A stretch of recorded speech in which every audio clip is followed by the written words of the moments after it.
This will be the third class we've had. Let's review a little bit from the last few weeks before we take our weekly quiz.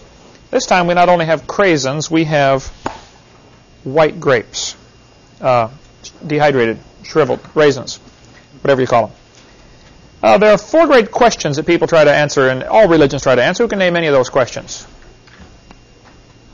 Who am I? Another one. Where am I going? Where did I come from? There we go. And where am I going when I die? There you go. Who else got one? Back there? Did he get one? Okay. Oh. So those are four great questions. Every religion tries to answer those. The three lies that Satan told to Eve, who can name any of those? Deny God's Word, and then what? Cause doubts about God's Word, and deify mankind. Was that Steve? Got that one? All right, there we go. Let's see. How many times in Ezekiel did Lucifer say, I will? 5 times. Man, this guy's on the ball. You like raisins? He didn't have supper or something, or what? Okay. Let's see, that'll be for tonight. Then last week we talked about the quiz, the different types of, we covered for the quiz tonight, the different meanings of the word evolution. I had a debate a couple days, yesterday, where was I? Arkansas, Little Rock, Arkansas, and I debated a professor up there. I've learned that I have 2 more debates coming up scheduled. If you start off defining what you mean by the word evolution, the argument's basically over, because there are 6 different meanings to the word, and this is something we'll be quizzed on tonight. Cosmic evolution, that would be the origin of time, space, and matter, i.e., the Big Bang. They have no evidence for this at all, but they believe it happened. After that, the Big Bang supposedly produced hydrogen, which then you'd have to have billions of years of chemical evolution. Now, what I'm doing now in my timeline, on here, I start off not only with my 20 billion year timeline, I add cosmic evolution would be here, and then you'd have chemical evolution somewhere in here. After that, you'd have to have stellar and planetary evolution. The stars and planets would have to form. Nobody's ever seen that happen, but they believe that it did. And then you finally get to number 4, which is organic evolution. Now you have to get the origin of life. Life has to get started from non-living material. Most textbooks, it's hilarious to watch, they'll spend a whole chapter talking about Francisco Redi and Louis Pasteur, saying how life cannot come from non-living material. Then the next chapter, it says, however, we believe life came from non-living material. I just say, don't you see what you just did? Organic evolution would have to be here. Then you'd have to have macroevolution, which is changes between different kinds of animals. And finally, you get to microevolution. Now, that one is scientific. The rest of them are pure religion. They just don't happen.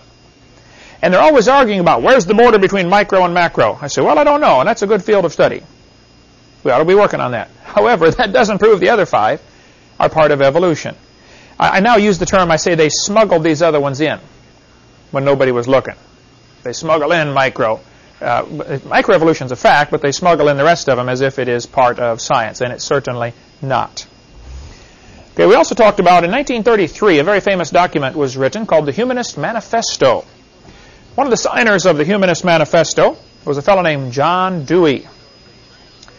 John Dewey was one of the most influential people in the world, at least in America, when it comes to public education. John Dewey, a humanist, and he went to Vermont to the Teachers College and just led a secret, quiet revolution, so to speak, in training teachers who later became principals and deans at colleges. And basically our education system was taken over by the humanist philosophy, largely because of the work of a guy named John Dewey. There's a Latin phrase that means single spoken sentence. What is that Latin phrase? Universe, right, interesting. The evolutionists are always talking about the universe. Say, do you know what that means? Single spoken sentence. God said, let there be. Well, who remembers last week some of the problems with the Big Bang Theory? What does it not explain? Doesn't explain where the matter came from. What else? Where did the energy come from? Where the laws come from? Why do we have clumps of matter called galaxies and zillions of miles of nothing in between? I mean, if the Big Bang Theory were true, matter should be evenly distributed. And it's not. And retrograde motion. Everything's not spinning the same direction. Those are some of the problems with the Big Bang Theory. Okay, any questions? Also, we covered the word thermodynamics. Who remembers what that means? Heat for thermometer, and dynamics for power. Dynamite means heat power. And there are basically two laws of thermodynamics. One says things can't create themselves. Second one says everything's falling apart. We don't see anything improving. Somehow they think if you just add energy, things will improve. Well, the sun adds energy all the time to the earth, but it doesn't improve anything. It destroys everything. Except one thing is able to use the sun's energy. Chlorophyll. If it weren't for that, the sun would destroy everything on earth. You can't use the sunlight. You can't turn it into energy. Only chlorophyll in plants can do that. All right. This week we're going to talk about what can the public schools teach about creation.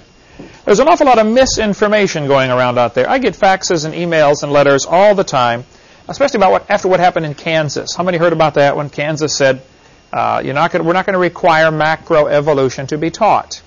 Boy, the evolutionists came unglued. There's articles in the paper, letters to the editor. CNN has a whole section on their website about how Kansas is going to go back to the Dark Ages now. Very interesting. Let me explain what the truth is and what the law is about this. As far as anybody can figure out, there are only two options. Somebody created the world, or the world created itself. Now, there are some who say, well, no, the world's always been here. Now, hold it. That violates the first and second laws of thermodynamics. One guy wrote me an email last week, and he said, don't you think God could have created a universe that was always here? I said, think about what you're saying. If he created it, it wasn't always here. You have a contradiction of terms here. Sure, God can do what he wants, but the laws tell us the universe could not have always existed. It is winding down, so there had to be a beginning. So basically, the only two reasonable options are somebody made it, or it made itself. Evolution. Now, what should the schools teach? I get asked this question very frequently. Do you think we should teach creation in public schools? And I think it's a good question, and that's what we're going to discuss tonight. However, there's another question we should ask first. Should we have public schools? Boy, they come unglued when you even ask that question. But that really is a valid question. What right does the government have to get involved in educating your children? That goes off onto a long rabbit trail we could chase. We will forego that tonight, about the straw man that they create. We've got a videotape on that. You can call our office about the straw man. That explains all that topic if you'd like. But assuming we cannot stop the public school system by tomorrow, what should they teach in the public schools? Well, for one, the schools should teach the truth. They should teach science. If it's a science class, you teach science. What do we know? You can teach biology. Okay, kid, this is the biceps, this is the triceps, these are the extenders, these are the flexors, the radius, the ulna, the humerus, the deltoid. You can teach all the muscles. And then when they say, well, teacher, how did they get that way? Oh, we're not allowed to discuss that. You don't have to get into origins to teach science. It's unnecessary. Okay, kid, here's the different rocks. Learn the names of all these minerals. Learn the hardness test. Here's geometry. Here's mathematics. You can study all of the sciences without getting into the origins issue at all. No matter what you teach on origins, somebody's going to be upset. Right? If you teach God did it, the atheists are going to be upset. If you teach God didn't do it, now the Christians are going to be upset. It's a no-win situation. So the ideal solution is for schools to not be involved in teaching origins at all. Just teach science. Period. That would be second level question. First level is, should we even have these schools? Okay. Since we have them, okay, what should they do? There's an awful lot of misinformation going around saying, the evolutionists write articles and say, you can't teach creation in the public schools. Well, now just hold on a minute. Let me explain what happened. Give you the history. In 1925, several states passed laws saying you cannot teach evolution. It was against the law to teach evolution. They never mentioned anything about creation. It was assumed you would teach creation. All the schools were teaching it. 1925, there was a famous trial. This will be a quiz question. When was the Scopes trial? This book is word for word, verbatim, everything that happened in the Scopes trial. Called 1925. What happened in 1925, the ACLU ran an ad in the paper all over Tennessee saying, we're looking for a teacher who's willing to admit he taught evolution and test this new law because we think we can defeat the law.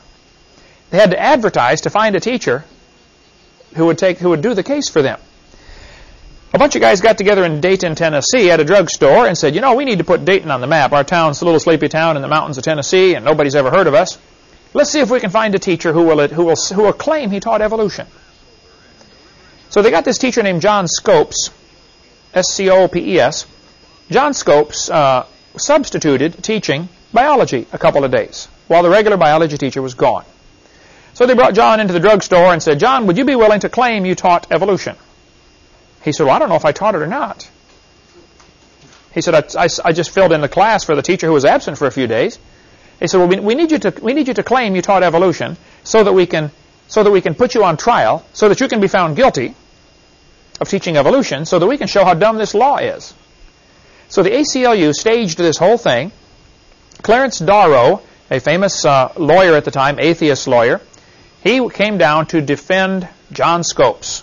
His real purpose was to try to make the Christians look stupid and to try to get this law overturned. And so William Jennings Bryan came down, who had been four-time vice presidential candidate, a very famous politician, a tremendous speaker, and a great Christian, and a great enemy of the evolutionists. William Jennings Bryan, B-R-Y-A-N. After the trial was over, Bryan died a few days later, and they started a college in his honor in Dayton, Tennessee, Bryan College. A good Christian college up there in Dayton, Tennessee, just north of Chattanooga, about maybe 80 miles or so. Okay, so Bryan College is named after William Jennings Bryan, the famous orator who defended the Christians in this trial. The trial lasted about 10 days in the middle of the heat, extremely hot, no air conditioning in 1925, and everybody, when you read about the trial, it's an amazing book to read. You can get this from Bryan College. Get the book from them. This is listed in my seminar notebook in the yellow page or in the blue pages, references which you have here in front of you.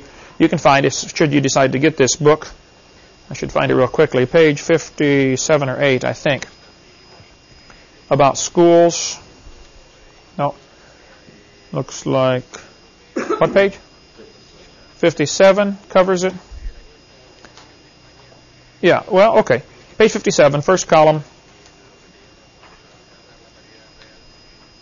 The world famous, why don't I see it on there? Okay, right-hand column, 57, the world's most famous court trial. Good reading.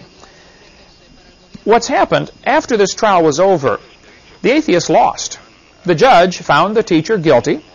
The atheists tried in this trial, and the evolutionists tried to bring in all sorts of testimony about how evolution is true. They were going to bring in the Nebraska man. Later it was proven that all they found was a pig's tooth. They found one tooth and made a whole missing link out of it, the Nebraska man. And that was going to be one of their key bits of evidence to bring in Nebraska man. Early in the trial, when they had all these witnesses lined up, they were lined up to come in and teach, evolution is a fact and all scientists believe in it. I believe it was William Jennings Bryan or his son, who was also there helping William Jennings Bryan, the Christian, said, Your Honor, whether evolution is a fact doesn't matter. That's not what this trial is about. This trial is simply, did he break the law or not? And so they just, with one fell swoop, they undercut all of the work those guys had done to try to bring in evidence for evolution. And the judge said, you're right, it doesn't matter. We're not here to try whether evolution is true or not. We're here to try, did he break the law or not? And it turned out he was guilty. He was fined $100, which was the minimum fine under the law at the time. And several people volunteered to pay the fine, but even that fine was overturned on appeal. It went to an appellate court, and there's some little technicality, and they threw the fine out. So nothing happened. It remained illegal to teach evolution in many states up until 1968. In 1968, the last law banning evolution was overturned. At no time ever throughout any of this was there any question about teaching creation. It's always been fine to teach creation in the public school. There has never been a law against that. Finally, even though it was against the law to teach evolution, many states were teaching it anyway. They just stuck it in the books. And the problem really was with the textbook publishers and with the teachers and school boards who are ordering these books that teach evolution. But so it was taught, even though there were laws against it, it was still being taught, regardless of what the law said.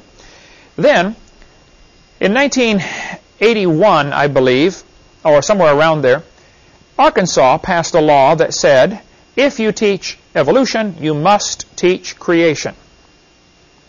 In the early 80s, I should look up the date, but it doesn't matter. It won't be on the quiz. Arkansas passed a law that says, it was called the balanced treatment. Hey, if you're going to teach our kids evolution, we demand you also teach creation.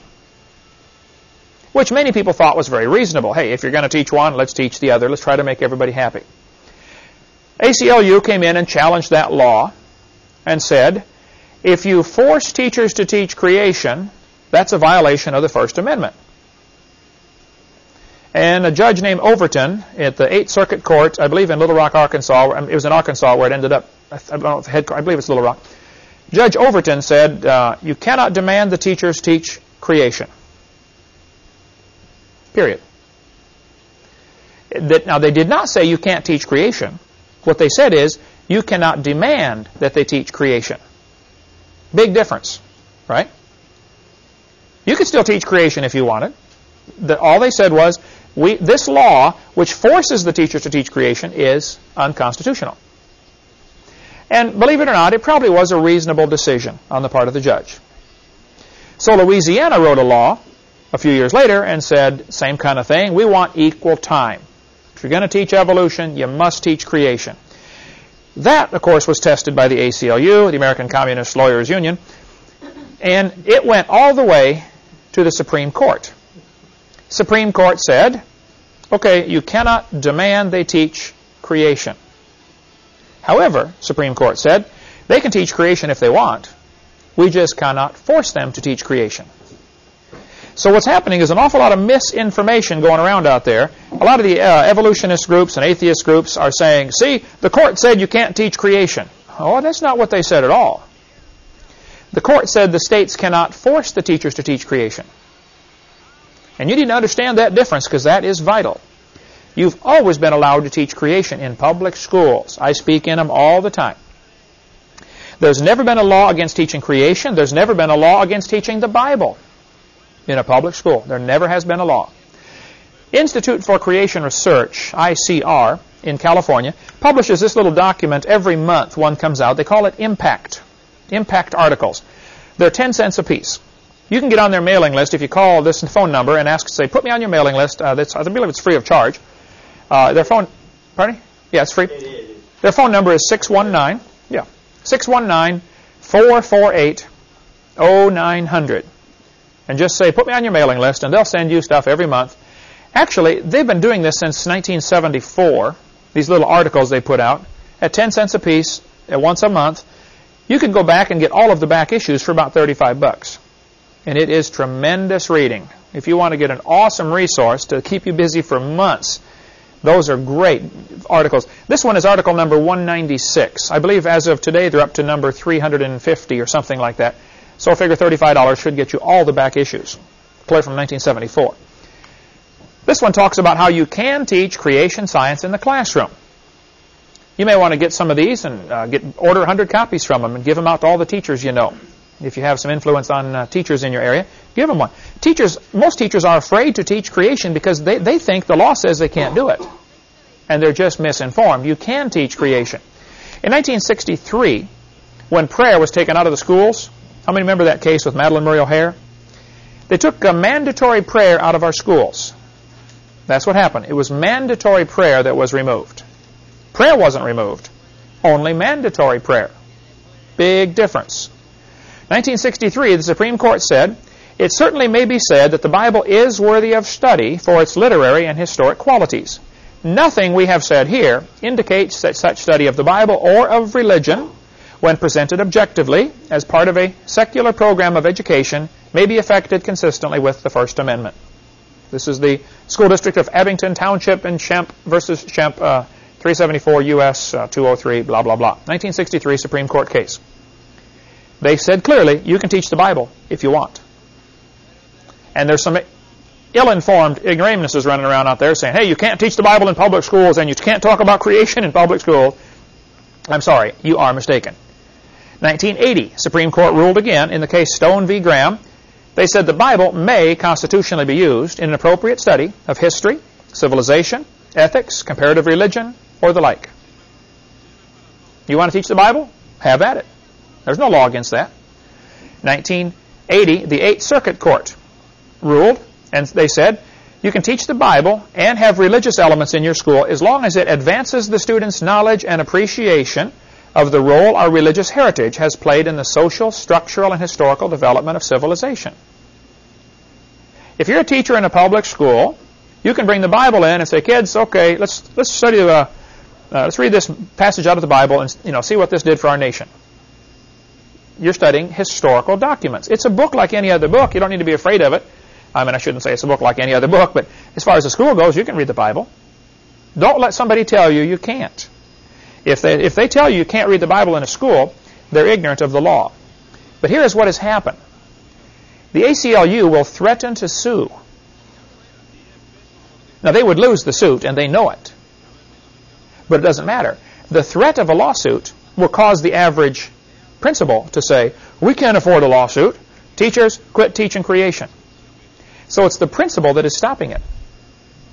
It's not the courts. It's not the law. It becomes a local policy. Because we got gutless principals and gutless school board members who won't stand up to the people just because of the fear of a lawsuit, which goes back to what Jesus said, the love of money, root of all evil. In 1987, Supreme Court ruled again. This was the Louisiana case.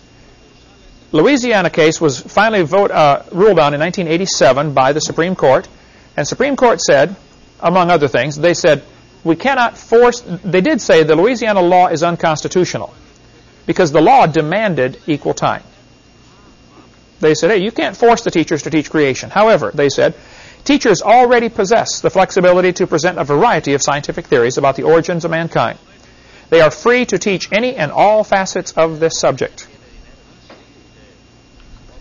Teaching a variety of scientific theories about the origins of mankind might be done with the clear secular intent of enhancing the effectiveness of science instruction. All of these court cases are spelled out in your seminar notebook, which you have in front of you, in the yellow pages. Question number 11, which starts on page 74 of this current edition of the book we're using for this class. So if you want to show this to somebody, if somebody says you can't teach creation in school, all the laws are right here in this section on what can you do in a public school. So you can read it all. Everything I'm showing you on the screen here is right there in your book. Okay? California State Board of Education, this is also in here on page 11, said, discussions of any scientific fact, hypothesis, or theory related to origins of the universe, the earth, and of life, that is the how, are appropriate to the science curriculum. Now tell me, if you were a teacher in California and you read that, would you assume you can teach creation if you want?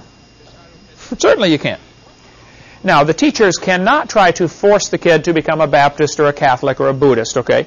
They cannot use taxpayers' dollars to try to convert people to their religion, but they can certainly present, hey kids, here's one view. They can read the Bible to them. And I get sick and tired of these people going around saying, see, the court said you can't teach creation in schools. Show me where the court said that, please. The court has never said that. They couldn't say that. That would be a violation of the First Amendment right there. You got the freedom of speech. The teachers do too. You don't give up your constitutional rights when you walk across the door to the classroom. This book we sell through our ministry, Teaching Creation Science in Public Schools, by Dwayne Gish, who's one of the vice presidents at Institute for Creation Research, is a great book that you can give out to teachers, $4.75 through our ministry. You might also want to get a hold of the Ridenours, their phone number there, and all this information is in the yellow pages of your notebook here. They are helping people start Bible classes in public schools. Many states have them, 20 or 30, I don't remember now, but you can have a Bible class as an elective in your public school. Your preacher comes to become the teacher. It's really amazing the latitude we have, but very few people do it. We all sit back and say, oh, public schools are going bad. Well, get in there and do something about it. Fix it. If you say, oh, my car's not running good, well, tune it up. Fix it. For heaven's sake, do something about it. So these two items on this one slide are not necessarily connected to each other, but the written hours will help you get a Bible class started in your public school. Perfectly fine. ACLU wants to get creation out of schools. I think there's a much bigger picture of why they want it out of schools. Without going too far down this rabbit trail now, we'll get into that later on Seminar Part 5. If the creation theory is true, then there's a creator, obviously. If there's a creator, we might have rights that come from the creator. Our founding fathers said, we hold these truths to be self-evident. All men are created equal. They are endowed by their creator with certain unalienable rights. The rights, we have the right to life, liberty, pursuit of happiness. We have all sorts of rights, and those rights came from God. The government didn't give you that right. God gave you that right. Well, suppose you would like to have a new world order, a one-world government with Hillary in charge or something, okay? If you have this idea that you want a one-world government, you want everybody thinking that you have authority to give them right to life, liberty, pursuit of happiness. You don't want folks thinking they've got rights that come from God. If you get a bunch of folks together that believe their rights come from God, those people don't make good slaves.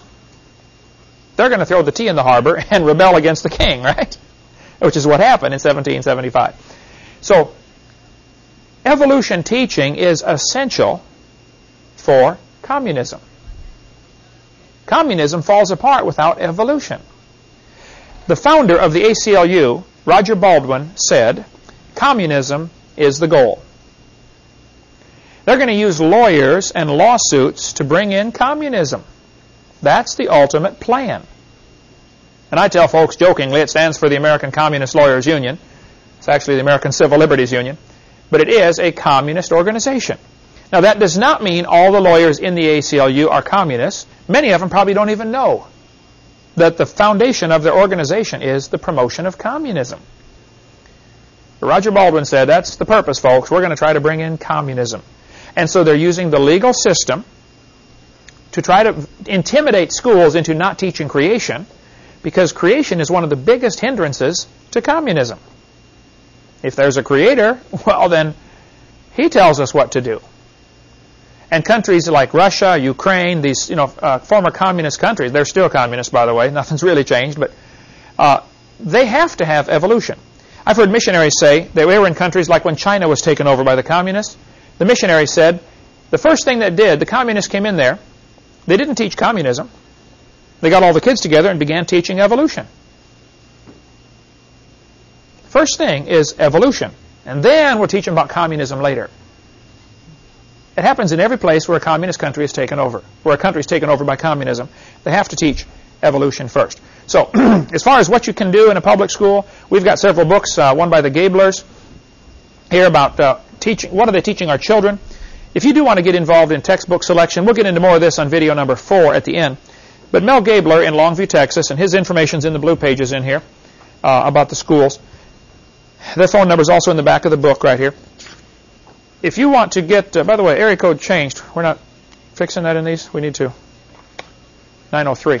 Just make a note to have them do that. Area codes are changing all over the country, after the book was printed. But the Gablers, have for 38 or 39 years, have been researching and reading every public school textbook that is printed, or nearly all of them, and writing a critique on it, finding mistakes. So if you get on your textbook selection committee and would like to save an awful lot of time, when you're given the books to decide from, get a hold of the Gablers and say, here's our list, which one do you recommend? They've already read them all. Good Christian organization in Longview, Texas. You might also want to get this little booklet. They're $3 each from the Rutherford Institute about students' rights in public education. Just what does the law say? Students actually have a lot more rights than teachers do. Students can write papers about creation. They can write papers about the Bible.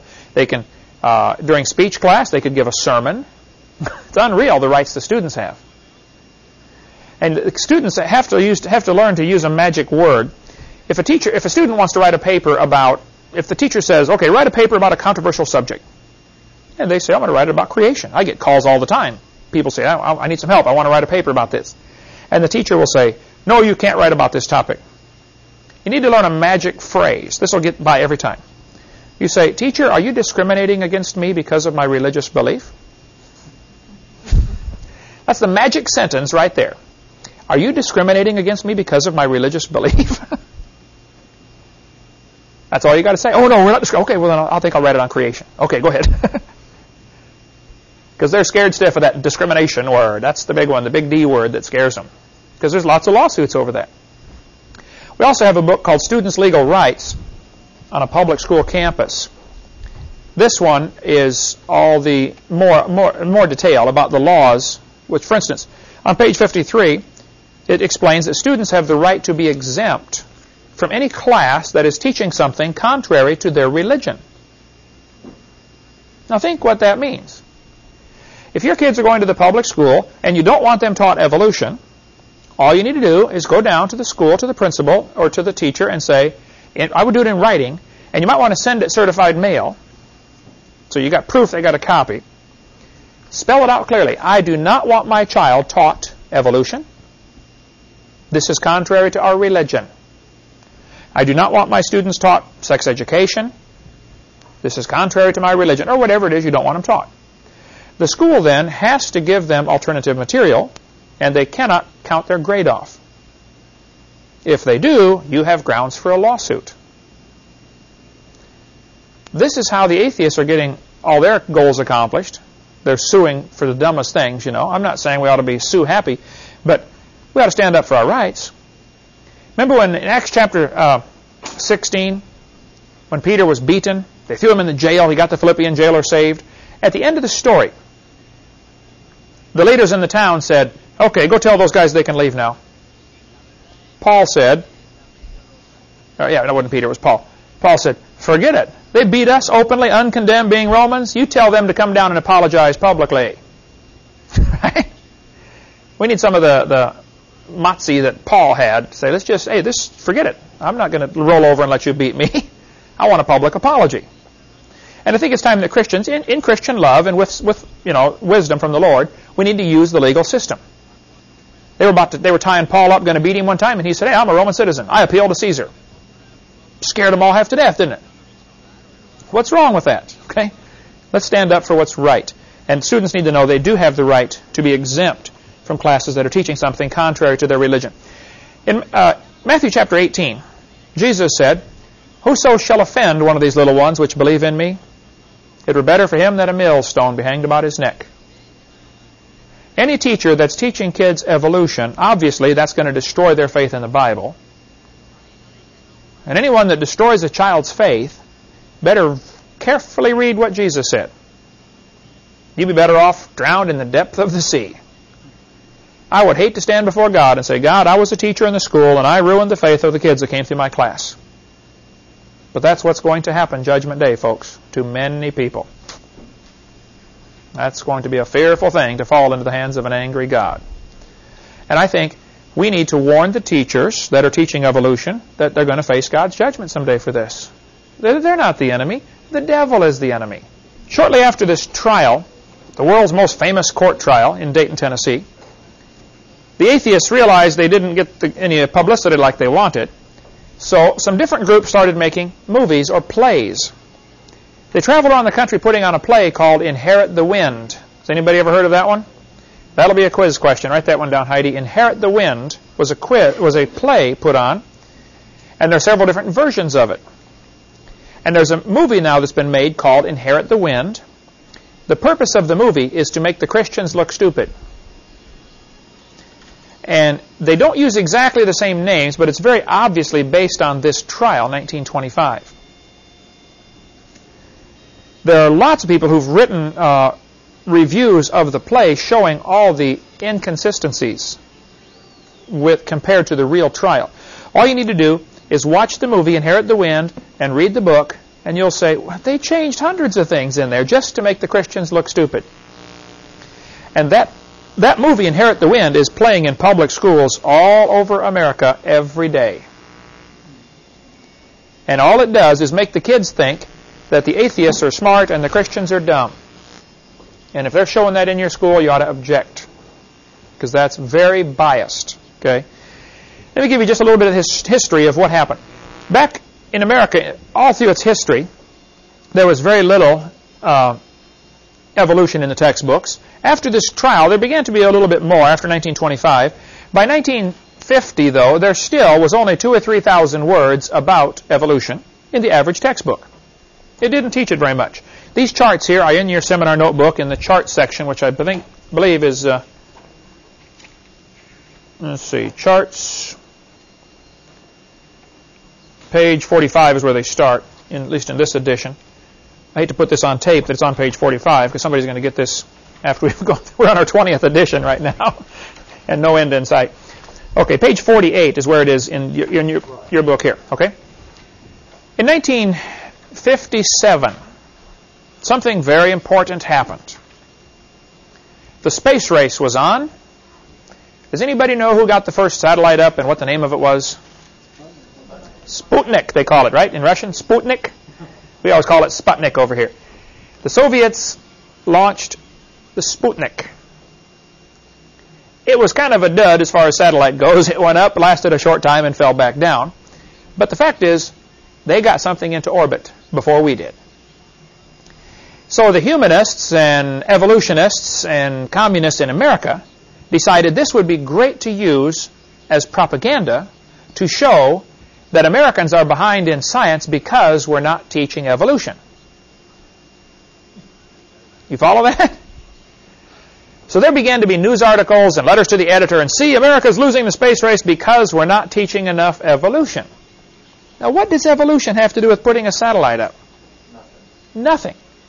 But they said, this shows that the Soviet science is ahead of us because Soviets have been teaching evolution for years. And we weren't teaching much. Then in 1959, another important event happened. So 1957, you need to know that for the quiz, Sputnik was launched, and people used that as an excuse to say American science was inferior. 1959 was the 100-year anniversary of Darwin's book coming out. Darwin's book was published in 1859, and a 100-year anniversary, a bunch of atheists and evolutionists got together and had a big symposium and said, you know what, we still don't have much evolution in the textbooks. This theory's been around for 100 years. We all know it's true. This is their thinking, okay? But we're still not teaching it to the kids. So in the late 50s, there was a very concerted effort to get more evolution into the schools. And in the late 50s, as far as I can figure out, the first time in the history of America, a government grant was issued to produce textbooks. Up until that time, if you wanted to write a biology textbook, have at it. You can write any book you want, and then you try to get somebody to buy it. It was the free market system. I could write a book, somebody else could write a book, we could both send it to the school, please buy our book, and the school would decide. Or the teacher would decide, or the school board decide, or somebody would decide which book to buy. But now the government produced textbooks, or at least with government funding. It was called the BSCS series. Write that one down. You'll need that. BSCS. I'll show you some of the books here throughout the course. The BSCS series was the first book that as far as I can figure out in my study of this, that really pushed evolution to the hilt. In 1963, there were 33,000 words about evolution in the average textbook. Just from the late 50s to the early 60s, evolution took over everything as far as the philosophy goes for our school system. Jumped from 2,000 to 3,000 to 33,000 just in a few years. 1962 and 63 was a year that's very famous for a trial where prayer was taken out of our schools. Does anybody remember the atheist that pushed that through? Madeline Murray O'Hare. Write that down. Early 60s, Madeline Murray O'Hare. What happened, there's quite a story about that. You might want to get a book if you like studying this topic. The book is called My Life Without God. My Life Without God by William Murray. Madeline Murray O'Hare had 2 illegitimate children. She chose the last name for one of them from the father of the child, though it was not her husband. She never did marry him. He was an illegitimate child. His name was William Murray. William, they were in school in, I think, Brooklyn, if I recall. It's been a while since I read the book. Madeleine Murray O'Hair had gone to the Soviet Union asking to be a Soviet citizen. She hated America. Actually, she went someplace in Europe and was writing letters begging, please let me in. I'm a communist. I want to live in a communist country. They kept writing her back saying, we don't want you. Because your work record shows you never keep a job more than 6 months. You get mad at the boss for something and quit. You're a troublemaker. You're lazy. We don't want you. She finally got the message and came back to America, to Brooklyn, when she realized the communists wouldn't take her. Now her son, William, I think was in 9th grade, if I recall. She takes him to school about 2 weeks late. I think it was mid-September when this happened. She came back. She said, well, William, I guess I got to put you back in this, capitalist school here in America. She's taking him to the principal's office to sign him up for school. And a few minutes late, school had just started, and over the PA system comes the principal. Let's all stand and pray. She hit the ceiling. All 600 pounds of her. Oh, man, what's going on here?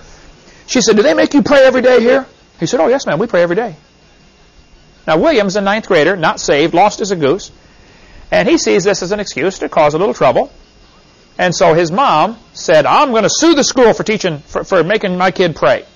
She went in, banged on the desk, and said, I don't want my kid to pray. The principal said, ma'am, if you'd like your son to stand in the hall, that's perfectly fine, but we pray at our school. So sure enough, she filed a lawsuit. The lower court threw it out. Said, this is stupid. They can pray if they want. She appealed it. Went to the appellate court. They threw it out. She appealed it again and lost. I believe it was on the 4th try, it went to the Supreme Court, and she won. One atheist was determined to get prayer out of schools. And in 1962 or 3, the court ruled we cannot have mandatory prayer in schools. They never said anything about teaching creation. They never said anything about reading the Bible. They just said we cannot have mandatory prayer in schools. So prayer was taken out of our schools. By this time, evolution is being sucked into the vacuum, and kids are being taught a humanist philosophy. On these next few pages in the notebook, and here on the screen, I'll show you some of the charts of what has happened to our culture since the early 60s. This chart from the Center for Disease Control shows sexually transmitted diseases, STDs. There are now, I think, about 100 of them available. This is for kids 10 to 14 years old, up 385% since 1963. Divorce rates in America since 1963 have skyrocketed. Somewhere around half now of the marriages end in divorce. Well, when I was a kid, when you got married for life. You better pick slow because you're going to be stuck for a long time. Choose carefully. You might get something you don't want, right? But now, man, divorce is it's common. Everybody knows somebody that's divorced. I didn't know anybody that was divorced in the early 60s when I was a kid. 1963, we saw an incredible increase in violent crimes. Nearly 1,000% increase. I remember, as a kid, we never locked our house. You could go off on vacation for 2 weeks without locking your house. Was it that way when you were a kid growing up? I was in Ukraine speaking over there, and I mentioned about when I was a kid, you never had to lock your house. And I said, what would happen over here if you didn't lock your house? And they bust out laughing all over the room. They know, man, things would be stolen. I was preaching in Costa Rica. Beautiful country. Absolutely perfect weather. Almost everybody there has a 10-foot high wall around their entire property with barbed wire on top of that. Some have fenced off the top. Not just fences on the side, they got a fence off over their house. The preacher, when he took me there, I went and preached in Costa Rica at his church. On the way back, we come up to his driveway, and there's this massive wall around there. He hits a button, and a gate slides open. He drives in, pushes the button, closes the gate, hits another button to open the garage, drives in, hits a button, closes the garage door, and then gets out of his car. Thieves all over the place. Now, America is going to become this way because we're losing the absolute standards. There's no moral. You tell a kid you shouldn't steal. Well, why not? Well, because it's not nice. Well, it's nice for me. I end up with the stuff. See, kids used to believe you shouldn't steal because thus saith the Lord. But what if there is no God? How do you determine right from wrong if there's no God? See, when you remove God and a moral standard, what reason do they have to not commit adultery, to not steal, to not lie, to not kill somebody? What is the reason? I ask people this all the time and never get an answer from the evolutionists. I'll say, okay, if evolution is true, how do you determine right from wrong? What's the basis? How do you decide? Almost every country, almost every religion has some kind of standard of this is right and this is wrong. You have to have that. What does America have now as a standard? Think about our public schools. What is their standard for choosing right and wrong? The standard now is majority opinion. What's everybody else think about it? Look at the politicians. When they decide how to vote on an issue, what do? Take a poll. Who cares what the poll says? What does God say?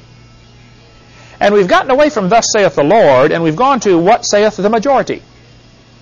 We got leaders running around. Let's see, which way's the wind blowing? Okay, you lead, or you follow, I'll lead. This is horrible, folks. We have to get back to a standard. When we lost our standard of thus saith the Lord, this is what happened to America.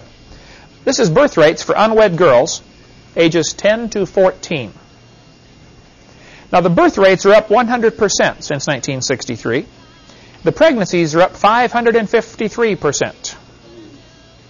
That means the rest of them are being aborted, murdered. We'll get into more of that on video number 4, about how abortion ties into this evolution philosophy. In 1963, we began to see a tremendous drop in SAT scores, Scholastic Aptitude Testing. What happened? I think we're taking away a standard. All of the branches of science were started by people who believed in creation. They believed in God. Why look for order in the universe if there is no order in the universe? But if you believe God designed the world, then you say, wow, I wonder why he did it like that. When you find a complex machine, you say, wow, I wonder how they built that. Any inquisitive young mind, you give them a neat toy or a new something, they take it apart. How does that work anyway, you know? That's good.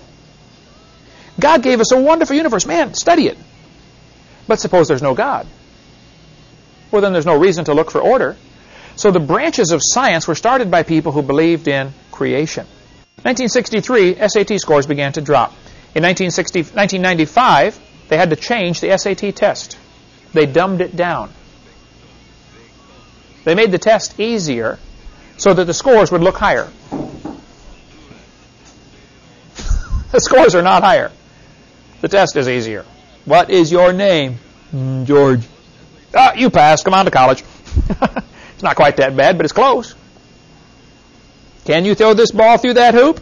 Oh, hey, you joint. Come on to college. We need you on our team, right? Unmarried couples living together in adultery was just about unheard of in the 60s. I don't remember hearing of anybody that lived together without getting married. The census didn't even keep track of it. It was such a small number. Before 1977, it was not even kept track of. But there's been a 725% increase since 1963 in unmarried couples living together in adultery. Now, God's word has not changed. Whoremongers and adulterers, God will judge. Hebrews chapter 13. Exodus 20, God said, thou shalt not commit adultery. These are not the 10 suggestions. These are the 10 commandments. This is what God said. And God gave the commandments for our good. The Bible says in Proverbs, the adulterous man will hunt for the precious life. These movie stars glorify all this adultery and, having affairs and all this stuff. It just absolutely ruins everything good they've ever had. Got some close friends in adulterous relationships, just absolutely miserable. They hunt for the precious life. Boy, they really do. Teen suicide rate has gone crazy. I remember as a kid, some of my friends, some people that I knew, committed suicide. But it was very rare. Now it's very common. Again, I think it goes back to the standard, how do you determine right from wrong? If God is the giver of life, then God gets to decide when we take life away. But what if there is no God? Well, then we decide, don't we? If you kiss a frog, it turns to a prince. How many of you believe that? No? There's a formula we've got in here, in the notebook. I should have looked up the address for this. The frog turns to prince. Where is that, Heidi? Do you know? It's under fairy tales. Fairy tales. I taught in school. Yeah, what page? Oh, the one about time. I remember where it is. Okay. I use this illustration on them a lot. 59, or I think it's earlier in the book. Page 9. Okay. Yeah, about time. Okay, page 9. The universe is not millions of years old. Let's look at this little formula. Frog plus magic spell equals prince. That's obviously a fairy tale, right? But in the textbooks used in the universities of America, they teach the frog plus time equals a prince. Think about it. Isn't that really what it boils down to? There's a word you got to memorize. Put this one down for a quiz question, Heidi. The word farm is the acrostic. F-A-R-M are the first letters. For F is for fish. A is for amphibian. They say that evolved next. A-M-P-H-I-ibian, amphibian. And then F-A-R is for reptile. And then M for mammal. That's a quick way to memorize how evolution supposedly happened. The fish evolved first, and they slowly evolved into amphibians, and they slowly evolved into reptiles, and then they slowly evolved into the mammals and the birds. This is the way they teach it. They're still teaching that the frog turns to the prince. But now it doesn't happen quickly, it happens slowly. If I told you the magician flew through the air across the room, you'd say, well, that's a fairy tale, right? What if I said he walked slowly through the air? It's still a fairy tale, right? Time doesn't change anything. But what it really boils down to is time is the hero for evolution. Did you know back in 1770 they were teaching the Earth is 70,000 years old? By 1905 they were teaching it's 2 billion years old. 1969 when they landed on the moon they said the Earth is 3.5 billion years old. Now they're saying it's 4.6 billion years old. The numbers keep getting bigger because they're realizing more problems. That wouldn't work. That'd take too long. That couldn't happen. I'm sure they're going to bump this number up. Someday they won't be saying 4.6. They'll be saying 4.7 or 5.0 or who knows. They keep adding time because somehow it gets lost in the human brain. Well, wow, that could be true, you know. No, I'm sorry. It's still frogs don't turn to princes. I don't care how long you give them. Okay, who remembers the atheist Madeleine Murray O'Hair's son's name? Oh, take a raisin. You all got it right. William Murray. Very good. What grade was he in when they took prayer out of schools? 9th grade. The man that came here the other day, Dan, and ran the tractor leveling, he lives in Mobile, worked for a while here. He did the landscaping for Madeleine Murray O'Hair, her atheist headquarters in Texas. He made her a special walking stick. Now, the guy's a Christian. In her cane that she used, the top unscrewed. She did not know that. He unscrewed the top and put a little tiny Bible in there. There's Madeleine Murray O'Hair walking around with a Bible in her hand for years. Never did know it. He said he only saw her smile one time. All the time he worked there. He helped her up out of the chair one time and gave her a big hug. Only time he's ever seen her smile. If you read My Life Without God by William Murray, he gives a little of the history of his mother, Madeleine Murray O'Hair. Madeleine's mother was just a teenager when she got pregnant out of wedlock. She didn't want to have the baby, so she jumped out of the second-story window trying to have an abortion. Landed flat on her stomach, I believe. Bam! Right on the baby. Madeline was born anyway. They said when she was born, the embryonic sac around her was black. The doctor had never seen that before. She was unloved, unwanted from way before she was born. Grew up thinking, nobody loves me, and she was the leader of the atheist organization for years.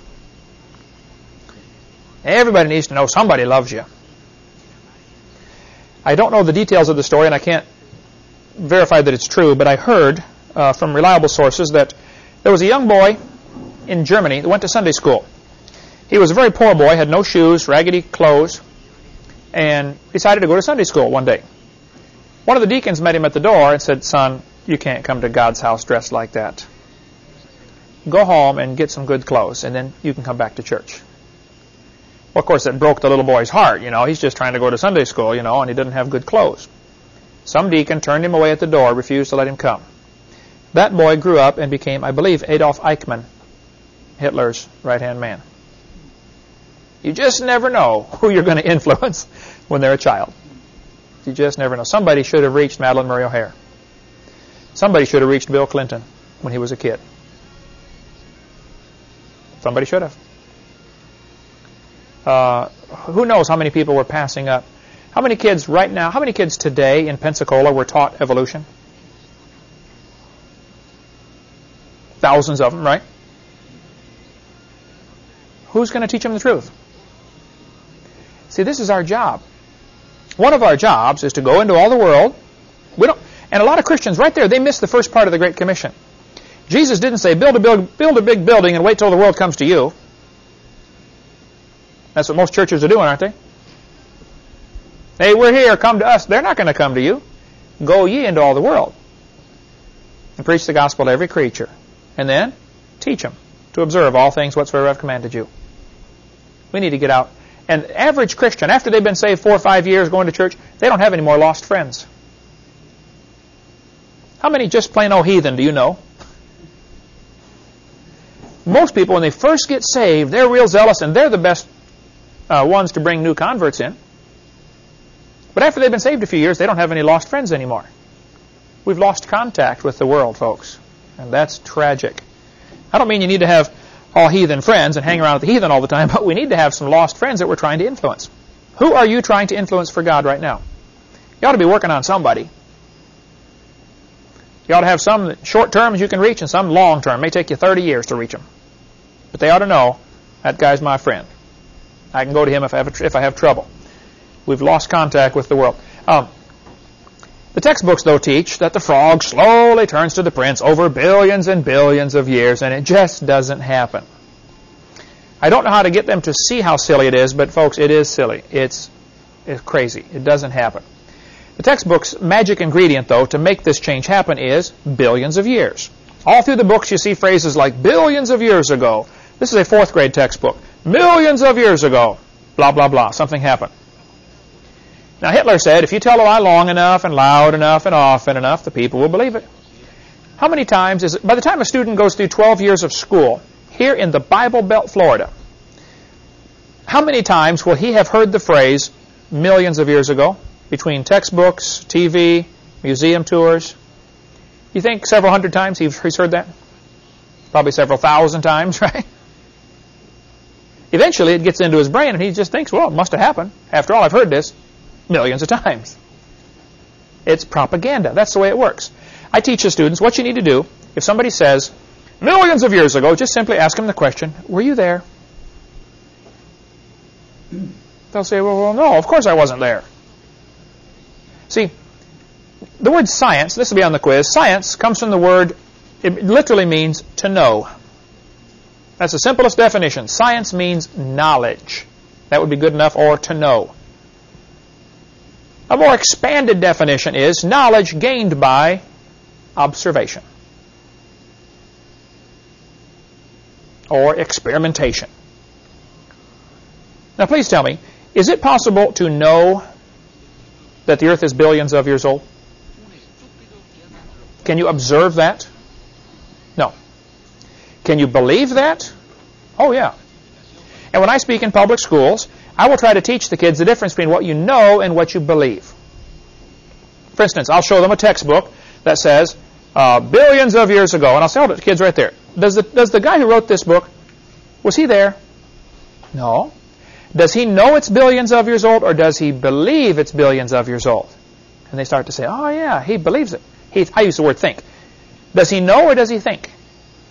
Well, he thinks it's billions of years old, doesn't he? Is there any way he can know that? Can he observe it? Can he test it? Can he demonstrate it? No. He can only believe it. And once you get the kids to see there's a difference between knowing and believing. Believing is part of your faith, your religion. Knowing is for science. So we can know that everybody calls this the deltoid muscle. Now, how did we get that muscle? Oh, now that's what you believe of how it came to be.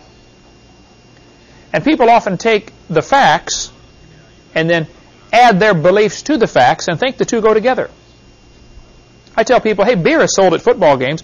Beer has nothing to do with football. And just because evolution is stuck into the book does not mean it has anything to do with science. They're not connected. Beer does not become athletic by association. And evolution does not become scientific by association with science. It is often associated with science, and I'm sorry about that. I'm trying to get it out. But it's not science. Most Americans believe God created the world in the last 10,000 years. These polls are in your book here. I don't remember exactly where. We can find that later, or you can get the data right here off my slide. Mobile Press Register did a poll back in 1995. Found out that 61% of the population believes the earth was made by God in the last 10,000 years. Another 30% believe God did it, but he used evolution. So that's 91% believe God made the world. Either recently or over billions of years, but the fact is God did it. Only 4% were atheistic. Another 6% said, we don't know. Don't know or don't care or didn't answer. So if you've got 91% of the population saying, we believe God made the world, and the evolutionists are out there saying, we can't teach creation in schools because we have to teach what the majority of scientists believe. Say, wait a minute. Not what the majority of people believe. And it's not really fair to say all scientists believe in evolution.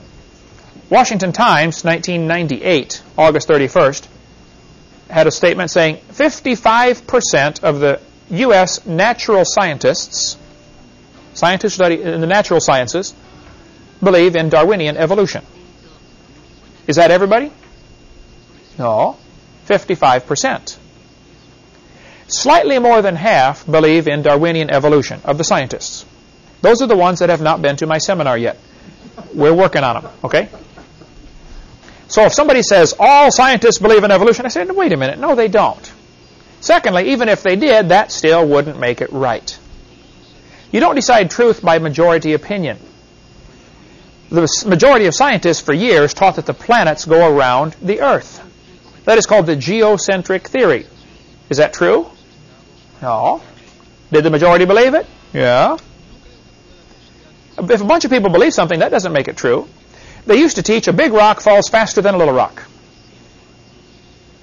Galileo changed all that. But for 2,000 years, it had been taught big rocks fall faster than little rocks. Now, here's what I teach the kids to do. If you learn to ask the right questions, you can get people thinking. Aristotle said, a big rock falls faster than a little rock. Everybody believed it. Nobody thought to check it. They just believed it. After all, Aristotle's a smart man. He must be right. Galileo came along with a simple question. He said, if I had a 10-pound rock and a 5-pound rock and I dropped them, which one falls faster? Everybody said, oh, the 10-pound rock. He said, okay, let me ask you a question. If I take my 10-pound rock and I break it in half, but I tie the two pieces together with a string, and I drop it, will it fall like a 5-pound rock or a 10-pound rock? A brilliant question, isn't it? Without doing any experiments, just going through the thought process, he said, what if I broke it into 10 pieces, each weighing 1 pound? But I tie the pieces together with a string and drop it. how will it fall? Wow, that's a good question. He said, fellas, I think we've been teaching something for 2,000 years that's not true. And we need to learn to do like Galileo did, to get people to question what you believe. I ask evolutionists in debates all the time, would you please answer this question for me very simply? I don't want you to give me a bunch of big fancy words. I just want you to explain it so everybody here can understand it. Do you believe man evolved from a rock? Just give me a yes or no. I was in a debate one time, and this atheist, I asked that question. Boy, he beat around the bush for 15 minutes. After he got all done, going through all this big 15-minute spiel, I said, okay, thank you for the lecture. Now, would you please answer my question? Do you believe man came from a rock? He went off on another big spiel. I said, okay, thank you for all those big words. You dazzled everybody now with your vocabulary. Now, please answer the question. I just want a yes or no. Do you believe we came from a rock? Finally, he said, yes, I do. The crowd went wild. Well, that's stupid. But see, they don't want it to be quite so simple. One of the most effective things you can do, I think, that works so good for me when I'm on airplanes or talking to anybody about creation, evolution, if I'm on an airplane, I take a napkin and I draw these two lines right here. And I put 4 points on each line. Creation, flood, Jesus, today. Big Bang, earth forming, life starting, today. Somehow, when they talk about it, and they say, well, billions of years ago this happened, if you're only talking about it, it gets lost in the brain. But when you can see it in front of you on a line, all of a sudden it's like, wow, that is kind of dumb, isn't it?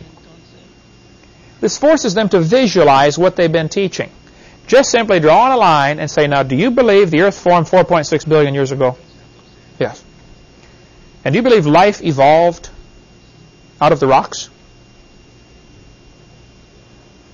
This finally now they got to think about it. Yeah, I guess I do, don't I? And you believe this first life form found somebody to marry? Who was that? And then slowly evolved into everything today. I mean, is this what you believe right here? And that is what they believe, but they don't like it visualized. And just a simple timeline, and these are also in the seminar notebook for you to use here. Okay, we just hurry. We got a few more minutes. In 1799, George Washington was bled to death by his doctors because the doctors believed that if you're sick, your blood is bad. Take out your blood, you get better. Is that how you get better? No.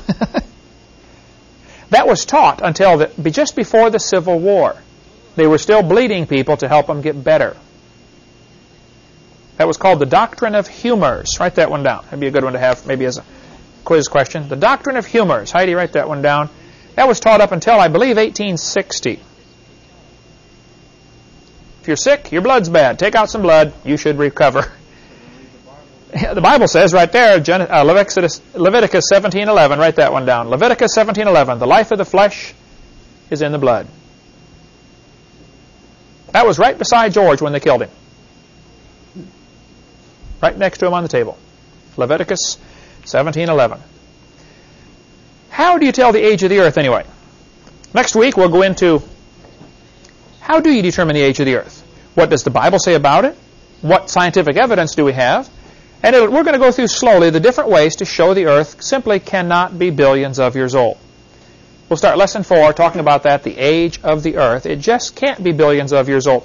Now, here's the problem. Some people need billions of years to make their theory look reasonable. If I told you, you kiss a frog, he turns to a prince, that does not look reasonable, does it? But if you let the frog sit for billions of years, it'll turn to a prince. Somehow, the brain can accept that. They are hiding behind a cloud of time. I ask evolutionists all the time, how can this happen? How can a fish change to an amphibian? Their answer is always, given enough time, that's how their answer always starts. Well, given enough time, stop right there. Time is your enemy. Time makes things fall apart. They decay, they disintegrate, they get worse. Show me anything that improves with time. If you did nothing to your house for 25 years, would it improve? No. I was over in Romania. I don't think they've done anything to the highways in 25 years. They don't improve, folks. Trust me. You drive like this down the straight streets because you're dodging all the potholes. Things don't improve with time. Things get worse. And we're going to talk about, because I think the key issue that Christians need to hit on is how old is the earth? We got some Christians going around teaching it's billions of years old. And folks, it just can't be. We'll cover that next week.